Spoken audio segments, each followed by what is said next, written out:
WhatsApp guys, আজকে তোমাদের জন্য একটি নতুন ভিডিও নিয়ে আনছি। তোমাদের খাম কি কথা নেই, গাইস সাবস্ক্রাইব করবা প্লাস আমার ভিডিওকে দেখবা এন্ড ওয়াচ করবা। ওকে, লেটস গো। আমি তাইলাম দেখি আম্মা কিতা রাঁধিছুন। ওরা দুইটা দিলে এখানে দেখায়। ও ছোট মানে ভাত লিয়ে দিছে তো, আর ভাত গাইস দেখি মাছও দিছুন না, মানে ফুলকপি যে আছে না নি স্বাদটা আলাদা। মাছ খাইতে দিত মানে বিরক্ত হয়ে গেছে, এখন ফুলকপি রান্ধা হয়েছে ফাইনালি। গ্লাসও ডালা বাদে তো দ লাগবে আমার কিউট কিউট ক্যাট সাইটে বইতাছন ফাইনালি থুই থোয়া লাগবে। ও দেখুন দইয়া জুত থইল, মাছ এখান তো লওয়া লাগবে। মাছ এখন দইয়া ভাত লই তোরা,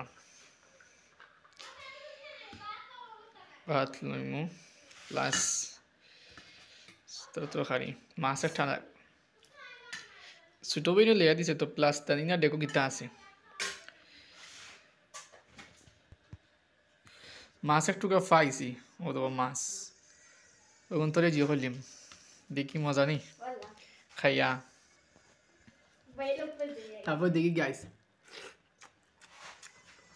মজা হয়েছে, প্লাস ফুল পাতা পাতা হচ্ছে যে খাইয়া আরো দেখো এখন বাটে ডাকলা কান্ডও খানি তোরা দোয়া লাগবো, চলছে না। গাইস